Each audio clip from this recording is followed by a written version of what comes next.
Hello, Pirate family, and welcome to this video weekly update for Friday, the 10th of September. And thank you for joining me for a little bit of information and getting updated on what's been happening here, especially in the world of COVID. We're finishing up our second week of school. And as I said, I'm going to do a hybrid of announcements. And this week, I'm going to be sharing several different screens. Obviously, there's a lot going on here at school, but also some changes with our quarantine guidelines and the alternate quarantine I'll speak of, and obviously just where we're at with COVID. So thank you for joining me. And so once again, appreciate your support and your involvement. And I want to start just by saying I'm excited to share this backdrop that I have, this picture. Obviously, we've had a $59 million bond that was supported by our community, passed in 2020. And we have a variety of projects occurring. And this is one of our biggest ones for this past summer, which is replacing the turf at the football field. I'll move over just a little bit so you can kind of see the pirate there in the middle, but also our track. And we were able to kind of christen this field last Friday during our home varsity football game. But just very excited. It looks outstanding. It's high quality, very comparable to what you're seeing in Division I college football stadiums. And so just one of the many pride points. We have a lot of different projects that we have accomplished. I'll share some of those throughout the fall. But next summer is really going to be a big summer that we're going to be accomplishing a lot. So once again, thank you. And let's go ahead and get started. We're just finishing up our second week, and I shared information last week. As of Friday last week, we didn't have any reported COVID cases over the weekend, which generally tends to be the trend. When we do get reported cases, we did start receiving some, and I'm going to share my screen just to especially those who may be new to our school community. We have a COVID reporting page, and I just want to pop that up here so everybody knows that they can access this on our website. And so it's listed right there in a banner for our COVID page that has a lot of resources, but also it's our reporting page. And as you can see on the screen, we have 7 total cases. So I'll be honest with you, in the first 2 weeks of school, having 7 is a good start. And obviously we don't want any COVID cases, but when we look at the data and we compare it to a 2-week span back in the spring, April and May, it's actually pretty comparable, and it's actually quite lower than what we were experiencing at that time as well. But we did have 4 cases at Farley Hill Elementary. We had 1 at Navigator, 1 at the high school, and 1 at Country. And so these cases are, once again, from what we're hearing from families giving us information and from the Livingston County Health Department, being exposed from a family setting. And, what we hear is the primary situation that we're seeing is that students are being exposed to family members, most likely those who are unvaccinated, and then obviously they come to school, and that creates an opportunity for possible spread in the classroom in the school. And we're not seeing that extensively at all, whether it's here in Pinckney and even in Livingston County. We know that in-school transmissions are going to occur. They happened last year. It wasn't extensive by any means, and right now, even looking at our countywide data, it hasn't been extensive, and it hasn't been extensive here in Pinckney. But that's one thing that we're definitely paying close attention to.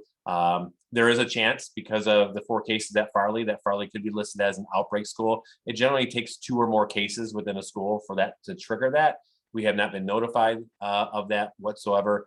That could happen as the week and the days progress. And you'll definitely be notified of that if that is the case, because it obviously makes it on the state website as well, and the state reporting. And so in terms of quarantines, people ask, well, how many do you have quarantine?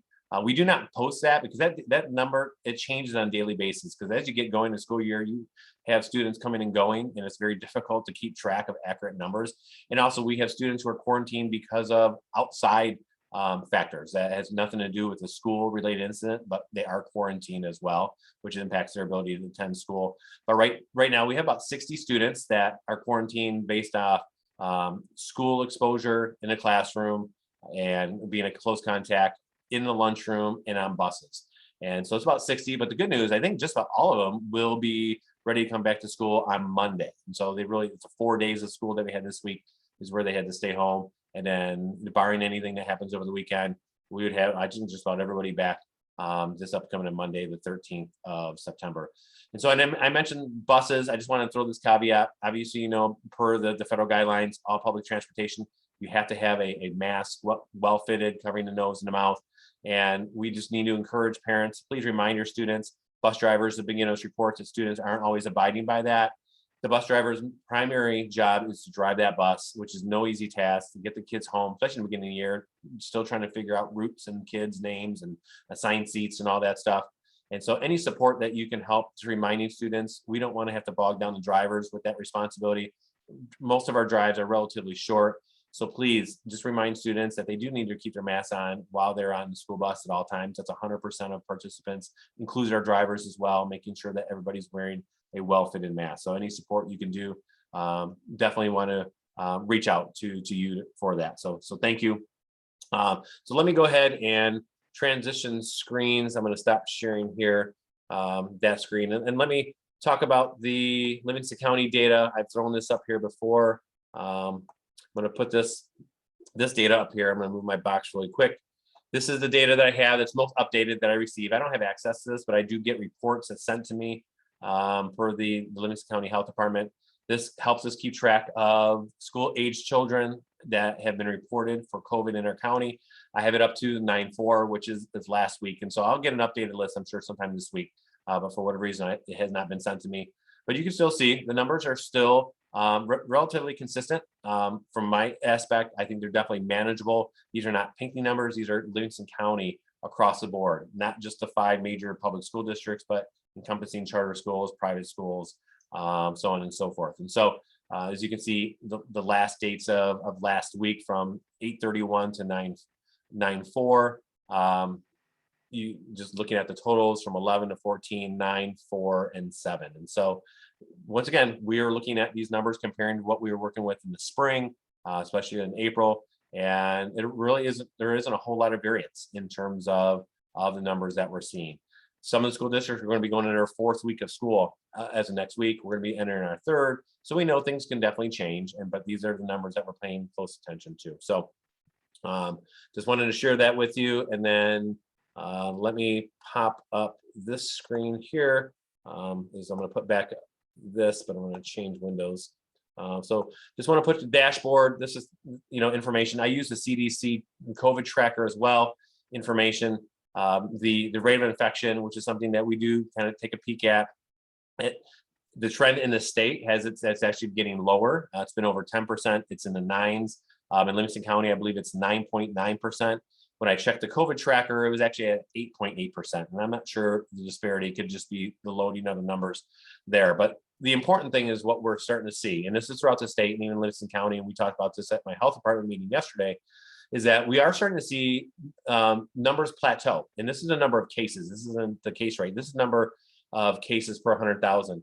And we've seen this increase that we've been talking about. But then I think the positive thing, and hopefully this will be the trend, and if anything, it decreases, is that we're starting to see some plateaus where it's kind of leveling off. And I'm not really sure if this is something that's temporary or, if it's just a situation here.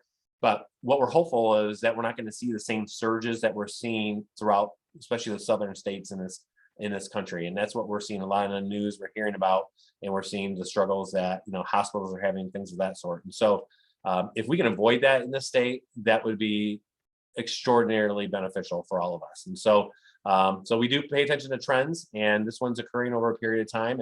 And so we're hopefully that we can see this, and if anything, go down over a period of time. But that is something that we are taking a look at and paying close attention to as well, is the cases in Livingston County and in the state of Michigan. So just wanted to put that out there.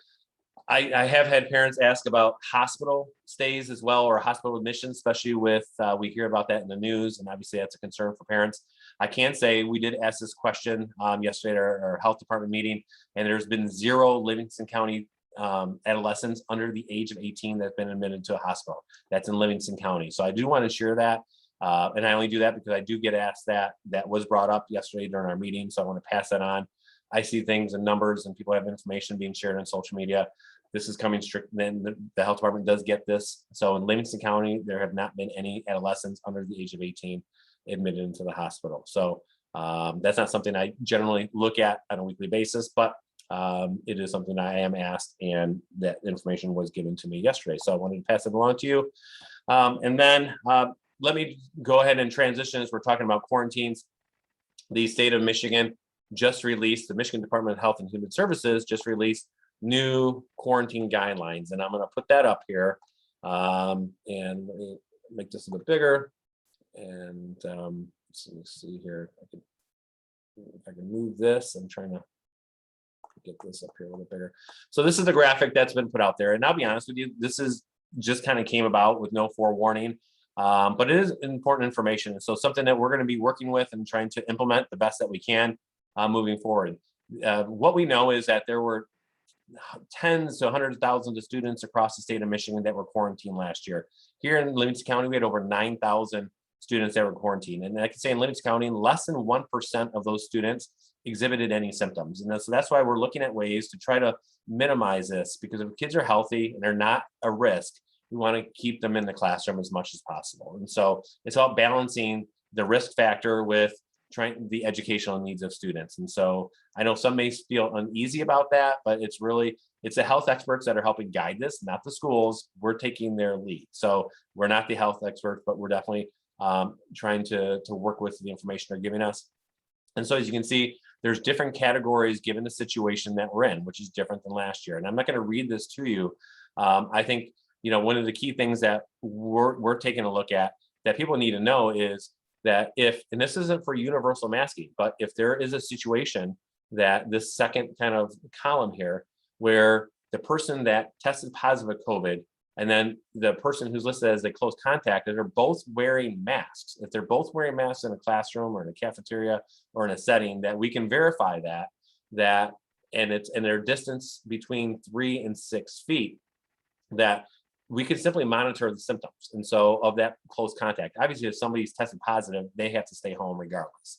So that's really not negotiable. But for a close contact, that if they're wearing a mask and the person who is tested positive was wearing a mask as well, that we can simply monitor the symptoms of parents obviously doing this at home for a period of 14 days. And in that same situation, if it's less than 3 feet, then that close contact can do daily testing for 7 days and monitor the systems for 14 days. And so if they're willing to do the testing, and right now this testing, from what we understand, is happening at home, and that's where we haven't gotten clarity on this, of where that testing is going to happen, that they can stay in school. Or if no testing, they can simply stay at home for the 7 days and return on that 7th day with a negative test. Once again, we have not received clarity if they take a test and it's negative on that 7th day. Who does that test go to? Does it go to the health department? Does it come to the school? But what I think I do know is that test has to be from a provider. So on that 7th day, that test has to be from a provider. But once again, the system has not been defined to us from the health department, from the state, and how that's all going to work. So that we'll get that information, we'll get it fleshed out, we'll figure it out. And that really then translates to this last bar in the last column here, is that if somebody's unmasked or the COVID positive person was unmasked, that here, everybody has to stay home. So in this instance, obviously for 7 days, but on that 7th day with a negative test, that somebody can come back to school, not the person that is identified as COVID positive, but close contact. So, but once again, that test has to be done from a provider, not at home test, but we're not sure exactly where that test goes to for that verification. So these are things that we have to get fleshed out. We asked these questions yesterday in a meeting. They didn't have the answers because, once again, the health department just got this from the state as well. So, so it adds different layers that we just have to kind of work through. But we'll do that. The top one is probably the best bet for our students, especially those 12 and over. If they're vaccinated, whether in mask or unmasked, that they can remain in school. But the recommendation is that they're getting, they're definitely screening on a daily basis and get tested. But that's not a requirement that they're issuing, because once again, it says they should, and that's a recommendation and a guideline to follow there. So it's like everything, it's not as clear as we'd always want it to be, but this is the guidance that we've got, and we'll get some more clarification down the road. And it's a work in progress. There's no doubt about that. So just be patient with us. We're going to work with things. If we don't have the answers, we have to work to kind of get the answers, and we'll share it with everybody in the school community as well. So Lastly, I want to just talk really briefly about the alternate quarantine system that's still in play. I've shared that information out. There is a video that's produced from the Livingston County Health Department. Our hope is to get that ready to go for next week, the 13th, to provide an opportunity for those who were identified as a close contact and they're asymptomatic with no symptoms, that they can do daily testing through the process that the health department has laid out, that they'll be monitoring, that they'll be collecting, then to be able to remain in school while they wear a mask for the duration of the quarantine. The key is, once somebody is identified as a close contact, that student has to stay home. They'll get notified by the health department. They have to perform their first test, and that test has to be negative. They have to be asymptomatic. Then they can return to school with a mask for the duration of their quarantine. And so we'll continue to put out more information about that. If you haven't watched the video from the health department, I do encourage you to do so. It's pretty informative. It's actually all done on your cell phone or on your computer and laptop.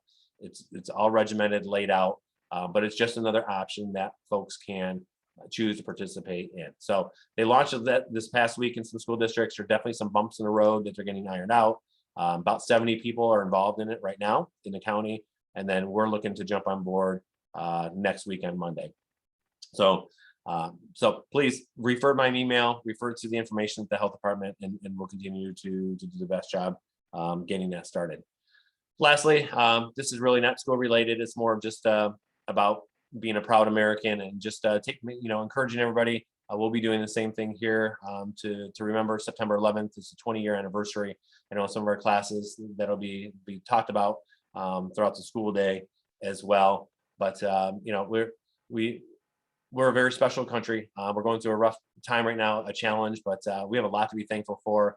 And Saturday, September 11th, I just ask everybody to take a moment to remember the freedoms that we have, and more importantly, just those who help support us, get us through these tough times, especially those frontline workers, our local police, our firefighters, our EMS, our nurses, our doctors, all those who gave so much 20 years ago, but also who continue to give up so much during these very challenging times. And so it's a day to remember, but also to honor. So I just want to take a moment for that and just say God bless all those who are continuing to sacrifice on our behalf, but also just God bless our Pinckney Pirates and this great country that we call the United States of America. So thank you so much. Have a great weekend. I appreciate once again your support, your patience, your grace, and your understanding as we continue to get this school year kicked off, provide a great learning experience for our students, and appreciate all you do.